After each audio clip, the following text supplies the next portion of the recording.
ज़ुहैब के वापस आते ही उजाला को प्रपोज़ करते ही उजाला ये सोचने पर मजबूर हो जाएगी कि कहीं दोबारा ज़ुहैब के घर वाले आकर उसकी इंसल्ट ना कर दें। इसीलिए वो अपनी प्रिंसिपल के बेटे का रिश्ता कबूल कर लेगी।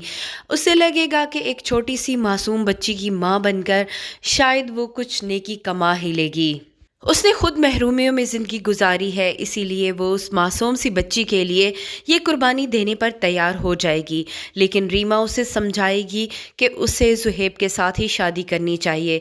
किस्मत बार बार दस्तक नहीं देती।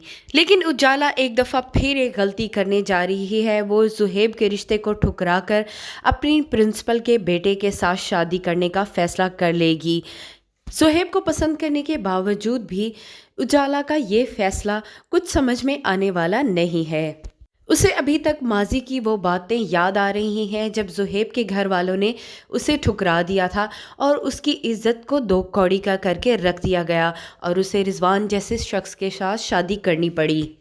जैसे ही किरण को मालूम होगा कि ज़ुहैब और उजाला के रिश्ते की बात चल रही है, उसे दोबारा से आग लग जाएगी, क्योंकि वो तो पहले ही नहीं चाहती थी कि ज़ुहैब और उजाला की शादी हो। उसे लगता है कि उजाला के इस घर में आते ही उसकी हैसियत ज़ीरो हो जाएगी।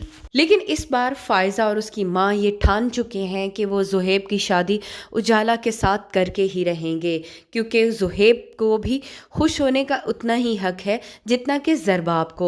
लेकिन ज़रबाब अब किरण से बेइंतहा तंग आ चुका है। उसके रोज़ रोज़ के ड्रामों से उसकी जान जाने लगी है। वो चुप है तो सिर्फ अपनी औलाद की वजह से। लेकिन किरण यहाँ पर एक और चाल भी चलने वाली है। वो जाके उजाला को खूब सुनाएगी कि उसे ज़ुहैब ही मिला था फंसाने के लिए, और उसकी ये बातें सुनकर उजाला का इरादा पक्का हो जाएगा कि वो आसिम से ही शादी करेगी और अपनी प्रिंसिपल के बेटे के साथ शादी करके वो एक अच्छी ज़िंदगी गुजार सकती है। नाजरीन, आपको क्या लगता है, क्या ज़ुहैब और उजाला की शादी हो जाएगी? क्या उजाला ज़ुहैब से शादी करने पर रजामंद हो जाएगी? अपनी राय से ज़रूर आगाह